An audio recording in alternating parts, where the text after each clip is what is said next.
Last few weeks, I have been asking people to try to run the best controlled experiment they can, where they compare their overall DPS to that of using the one button rotation. It seems like about 80% of the people who discuss this with me agree that you will lose DPS and this will be suboptimal. But in the video that I made last weekend, we discussed the possibility that you may actually gain DPS, and perhaps you may be surprised that you gain DPS. The other 20% mentioned seem to think that this is objectively the right way to play the game and it should absolutely be used or something like that. I'm still honestly not sure what that position is at this point, because it does seem like on average the people I have looked at are not gaining DPS from this, but perhaps the small amount that you might lose could still be useful. We're going to take a look at a side-by-side comparison submitted to me thanks to Cop. Before we start, obviously it's going to be impossible to do a true test. It's not really going to be possible, but I think it would be very clear that if you were gaining DPS, you would be surprised by your number, or if you were losing DPS, you would be surprised by that number too. So we're going to take a look at a DFC 10 twice. We're going to look at both. I'm going to try to look at the important combat of both and compare it side by side. And then we're going to take a look at the overall charts to compare. So here we are in the first one. This is going to be the one where he does his normal rotation. We start out with like a pretty awkward pull here, very small. It's just basically the one elite. I hope that people will drag them into the next room and use that bloodlust spell there to maximize our first pull. But you can see the damage charts. I mean, it's obvious. I think that he's probably like sitting on some CDs here because we're just fighting one elite. I don't really know a lot about Windwalker. We effectively elongate that first pull into the second pull. So we'll just look at what the end of the second pull, which is effectively all one pull on the details chart, looks like. These links are going to be down below as well, guys. If you want to watch this stuff yourself, you can see exactly what's going on in the key. But we are finishing this pack at around 3 million-ish DPS. Now we're going to take a look at the second version. This is the one button rotation test. Same, I mean, it's not the same comp, but very similar first pull. So luckily we're able to compare those that same way. We're just going to start with this like super basic pull. We see the number dramatically lower, like already dramatically lower, like a whole million lower. I think the big problem that I have with this is like actually using your CDs. I like the idea of it in general, but I don't really know how you would use your CDs if you're not exactly sure what buttons it's going to recommend. Like even if you were really good at the class, it might be recommending buttons you're not expecting. There's just a lot of variables here, and this is the problem with these topics in general. It's really hard to actually tell. Now we'll take a look at the entire first boss on both examples. Again, I don't know exactly what like CDs are available for this spec and what is being used, but I'm going to assume that since both have the same test conditions underneath them, that they are doing the same thing. We also did not lust on the first pack, so this shaman is just sitting here waiting. I mean, I don't know what these people do, man. It's so crazy. As you see here, we kind of like bursted up to about 4 million. This is a lot of cleave on a fight like this, but you know, it does matter. Like these ads do need to die, and we need to make sure that they're not overwhelming whoever they are on, so it's not like a terrible idea to be cleaving hard here. Switching to our second cart, we're still at about like 3.5 million. Cart's going to go down really quick. Balance should get hitting by a cart, but I don't think there's any actual issues on this fight. Like nothing that would cause the DPS to be a concern, nothing that would cause the footage to be like questioned, you know, okay, like, well, somebody died, it's a lot longer of a fight or anything like that. But we still haven't used the bloodlust spell, so that is notable. Third cart comes out here, and we are going to switch to it. This is the one that we always have some issues with, because if there's a third cart and the boss almost dead, a lot of people won't switch to it. But we do have everything kind of getting cleaved down pretty evenly. Boss is ultimately going to die with Cop in kind of the middle to higher tier of 2 point something. So he looks like at about 2.6 million. We finished the fight. It was 1 minute and 52 seconds. Here's our open on the first boss in the second run, the one with the one button rotation. You could tell because it's on like 10 keybinds for some reason. We're going to start by getting hit by the cart. Not ideal, but yeah, tanking it right in the dead center, also not ideal. You can see the burst already actually quite competitive with the using the rotation yourself situation. The cart is like dead so fast too that I feel like Cop's kind of like struggling to get, yeah, I don't even know what he's doing right now. He's just like staring at a dead cart. He didn't realize it died. So this is like also a big problem with the DPS uptime in this one. Definitely has better mechanics, definitely has better uptime in the first one, but this actually is like somewhat competitive. Not like super low or anything like that. It's not like a million lower. We also didn't bloodlust in this group though, which is hilarious. We just don't use it on the first pack or on the first boss in either group. So it's actually like working out pretty well. Continuing to tank on the tracks. So I think Cop's getting like a little bit turned around here. He's constantly trying to move out off the tracks, and he's losing a little bit of uptime from that too. Big issue in this one is wherever the frontal charges to, the tank doesn't like go and follow him there. He makes him come all the way back. So Cop continues to lose uptime as it's like returning to its stupid ass dead center location on top of the carts. And so I think that's a big part of why his damage is so low on this boss, but we are going to end this boss really low compared to where we started it. We actually have a very similar length boss fight, and we are going to fight the third cart at the same, pretty much at the exact same time. Boss continuing to move like super super heavily back to the middle, and we are going to get hit by yet another cart here. So these are like notes. You got to put this in the notes for sure.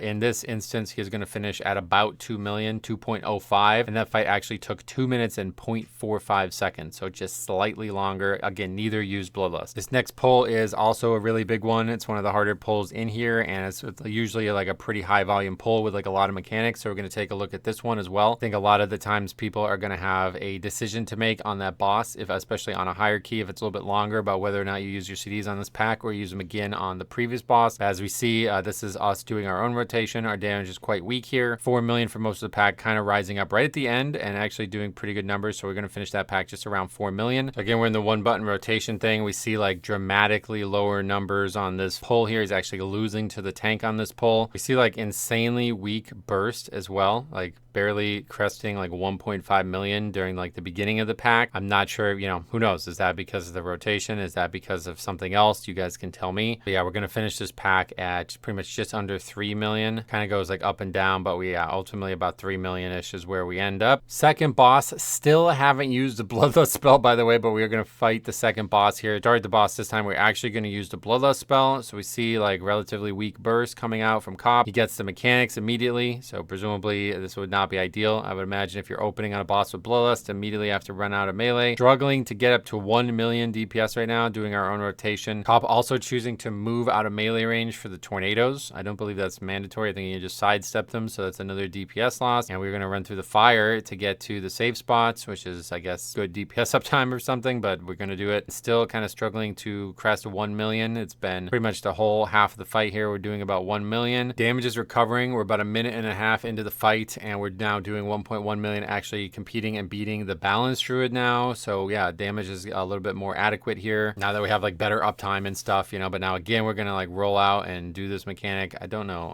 that we have to do that, but yeah, that's something to keep in mind. Maybe ultimately recovered quite well, now comfortably beating the Balance Druid and actually now competing with the top damage dealer on the fight, and that is 1.71. We're actually, yeah, like very much competing, in fact winning now. 1.78 we're at right now. 1.8, we finished at 1.83 million after that fight with Bloodlust. Now we're pulling the fight with the one button rotation, and we see a little bit more stability out of the start here. Damage is way higher. I think again partially due to him not getting the mechanic. That's a big part of this. We also still don't Bloodlust. This is 2 groups now. I don't know what these guys are doing, man. Okay, yeah, we're just not gonna Bloodlust this time. So also in play here, damage substantially higher. I think partially perhaps due to CD use, partially just due to being in melee more. But yeah, again, you're just gonna like randomly back out of melee to do that mechanic. Still comfortably top overall right now in this fight. Fight is dying a lot quicker than the group with Bloodlust as well. But things have plateaued as the fight goes on. We're almost at the 2-minute mark here, and we are going to pretty much finish at the same DPS as we did on the previous one. And again, that's without Bloodlust. So yeah, we're at like 1.6 right now, 1.73 million on that fight without Bloodlust. On to the third boss now. Tank recommending they stack. Great tip. Immediately drags it out of the Paladin's Consecrate. Poor guy. All right, so we're stacking over in the corner here. We do not have Bloodlust for this boss. Pretty good DPS uptime out of the gate here, and Cop struggling a bit to compete with the tank. Tank is actually like beating 2 players. We are going to get the circles, and as Cop has 1 in melee, he's actually still able to have full uptime right now. Continuing to maintain really high uptime. We actually have 2 in melee range yet again, so we're going to get all. This is actually going really well. They're doing a really good job with stacking and moving only as needed. Things are getting a little bit more hectic now, but yeah, we're still maintaining full uptime on the boss here. We are going to do a pretty bad mistake here with the frontal. This is going to cause some issues. Cop's going to have to make a decision here, and he's basically just going to stay in melee, let the druid go and handle that, and that's a good idea because he's ranged, but we are going to miss one of the candles. We do accidentally walk into a stun though, so we're now stunned for 4 seconds, and we have the pickaxe. Cop is going to recover from that stun, and he is not going to get the pickaxe done. Unfortunately, it does miss. I have no idea how. I was ready to say it hit, but it does not hit. We can still laugh. I mean, this is not just learning here, guys. Watch this Demon Hunter. He's just going to walk through 2 stuns. Literally going to walk into the stun. All right, sounds good. So yeah, this guy's also got the thing. Luckily, one of the stuns still does pick up the arrow, but now we were like totally like shelved in here. I don't even know, like, yeah, he just rolls through it. Okay, a lot of DPS uptime loss here. You can tell really impacting Cop. I think that if you're looking at Cop's actual gameplay, the biggest criticism that I've seen was his uptime. His melee uptime is always very weak compared to other melees, and we have a lot of issues with this. So, but yeah, we are still going to finish that fight at 1.35 million with no Bloodlust. Fight was 2 minutes 21 seconds long there. Here's the one button rotation version. Still, you see like like, you know, relatively low burst, but I do think this is actually like better. Like I think consistently we're seeing better opening globals, and I don't know if that's like a rotation thing. I don't know if that's a cooldown thing. Anybody feel free to chime in, but out of the gate, it does look like maybe the one button rotation is actually helping stabilize his opener. We're not doing a great job stacking on this fight, so we are actually going to have a lot of uptime loss, but you see the fight is actually dying really fast. Still haven't used Bloodlust, by the way, so no Bloodlust on this either. Pop running out to get the candle there, so it's again dramatic uptime loss there, unlike the previous fight at this point. I'm getting lucky here, being able to keep in melee range with the second set, so that actually works out to keep him stabilized at about 1.2, 1.25 right now. Never gets stunned, never does anything like that. So a number's gone up substantially. We're actually raised from where we were at before. Gonna finish the boss is actually a little bit shorter of a kill, again without Bloodlust, and we're gonna finish the fight at 1.43. Okay, on our way to the final boss now. Everything is like pretty much equal here. These are really good runs. We're gonna open again, relatively weak. I think this is maybe the big issue, maybe the thing to keep in mind. Burst is like all over the place, not really great on the pull. I'm not exactly sure why, like I said, but does seem to be a little bit more stable in the past, so we're seeing if that's still true here. It's definitely plateauing and recovering here at 2.5 million, so it's a lot better. We're gonna get the candle, we're gonna move to the right. Balance Druid loses some DPS, but Cobb stays in the candle the whole time. Numbers are looking pretty good. Top overall by a lot now. Red Pally kind of struggling with maybe his burst as well, so we're at 2.4. Still no Bloodlust, so we use one Bloodlust total in the whole dungeon in this group. This is actually insane, but something crucial happens here. Cop rolls out to try to get the thing, but it's like way too late. We talked about this in a couple of videos ago where we reviewed this key, but you have to get these before this happens. So you need to get this and then bring them in right as the Eternal Darkness ends. You want to do it basically before it ends, because otherwise he is then going to fear your group and you now have a debuff that's going to make you do less damage. So this is definitely in play here, especially with no Bloodlust. We lose a lot of DPS here, but we're continuing relatively good uptime. We've not lost much here on this fight, a fight with a lot of chaos. We're at 1.8 right now, even with the debuff, and we are going to Bloodlust like halfway through the encounter for some fucking reason, so that's going to happen now as well. We are going to do something a little awkward here. We're going to roll out, not really get to the candle on our first try, and then just barely get back with the candle thing to recharge the thing so we don't get feared again. Now we're like kind of competing for last, maybe second right now at 1.5 million. Damage has gone like way down from the beginning of the fight. Boss is going to die with about like 2 minutes and 25 seconds, I think, and we're going to be at about 1.6, it looks like. 1.6, it's going to go away immediately and convert to overall, but yeah, like 1.6 on that boss. We'll come back to overall, but there's that number 2. Also notable, we double upgraded that 10 key there. Here is the same fight on the one button rotation example. Relatively similar opening global pulls, about 1.5 right now. We do Bloodlust on the start as well, so I guess like the number now is going up, maybe because Bloodlust helping out here. Let's see our first actual set of mechanics. Here comes Eternal Darkness. This time we're not actually going to run out as Cop. He's going to just stay in the whole time,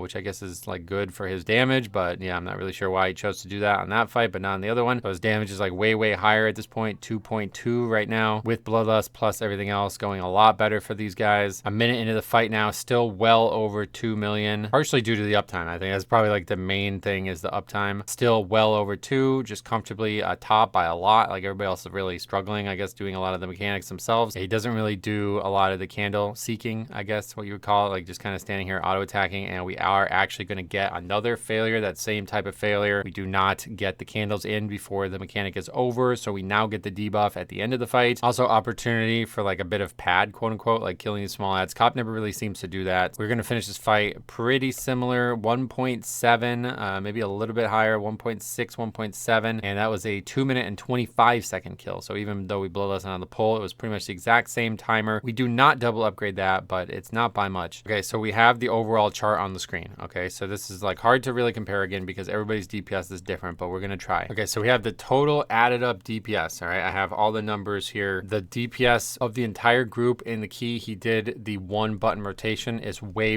lower. I don't know exactly what this stuff means. You guys can draw your own inferences, but his damage I would expect be commensurately lower, right? It's about percentages as much as it is anything. So his damage is actually 2.23 million overall. That is basically tied for first, like very close to first. And then in the key that they double upgrade, he does 2.47 million and they do 9.2 million overall DPS. So his damage is definitely higher in of him doing his own. So yeah, like I said, it's really hard to compare two runs equally because things go different, but that's actually almost exactly the same thing. Outside of the Bloodlust thing and a few mechanical errors here and there, it's very similar. And so his damage definitely did not go up with the one button rotation. rotation, I think one way or the other, like even if you think it's nearly tied or it's very similar, it did not go up. And I think when you think about the target of somebody who might struggle with the rotation and who it might benefit, yeah, you're going to find not too many better examples than Cop. He's worked hard to get better at Windwalker, but yeah, I actually thought that this would help him. I thought that if there was going to be an example that was submitted to us of it actually helping him, I thought it would be him, because I know Windwalker kind of complicated, kind of rotationally complex, got a lot going on with the mastery or whatever. So kind of conclusive results here, I guess. What are your thoughts? I think a lot of people are relying on sims for this conversation. It just doesn't work in Mythic Plus. There's like no way you're going to be able to accurately sim on Mythic Plus. So we kind of need this example. We need these pieces of footage to compare it side by side. So if anybody else wants to try to do this, obviously there's way more variables we can control in this environment. Maybe you guys have like a pre-made group and you want to try 2 keys back to back. It's probably going to be hard to do that. But if anybody else wants to do this, please let me know. But yeah, like, okay, so let's say like at best it's tied, right? His damage is pretty much the same. I'm now going to read you the email he sent me on what he thought of this. At first blush, I am not a fan of using the 1-button rotation on my main. For now, it is painful. It felt awkward, stilted, and slow to use. I feel like I missed more stuff than I normally do as far as mechanics and interrupts go. Not sure why he would say that. I gave it every possible chance to succeed as I replaced all the buttons on my heart bars with an ability that the 1-button rotation uses in case I accidentally hit something by muscle memory. That's good, testing chamber. I like that as well. This week is self-dispel week for fixes, so it's the least obtrusive, and using the self-cleanse button is the easiest and least mentally taxing of Xelatat's fixes. Please judge for yourself my performance in both keys. He says for transparency, it took 3 keys to get a clean run with the 1-button rotation and 5 to get a clean one with the normal rotation, meaning that he had to do 8 keys just to test this. Thank you so much for doing that, going out of your way to do that. But he says, ultimately, I did not like it. I've been doing Windwalker and working my butt off to learn the rotation ever since BFA, and as Windwalker is such a unique spec, it messed with my head trying to let go of that and concentrating on other things. I actually felt like it was taking more brain power to try and think about other stuff than to do my normal rotation. And as you can tell, I did less damage with the 1-button rotation. Perhaps this is a Windwalker thing, perhaps it is a me thing, or perhaps it is a combination of the two, but I can only really speak for myself and for me, and I will no longer be using this for my main. So a lot of the conversation is around whether or not it frees up your mental capacity. I think maybe Cop was just kind of going into this with a little bit of bias, honestly, but it doesn't sound like it did for him one way or the other. I feel like it did not improve his gameplay either. I mean, there's some mistakes that happen in both pieces of footage. Again, if you want to watch the whole runs, you can watch them, but both runs effectively are totally clean.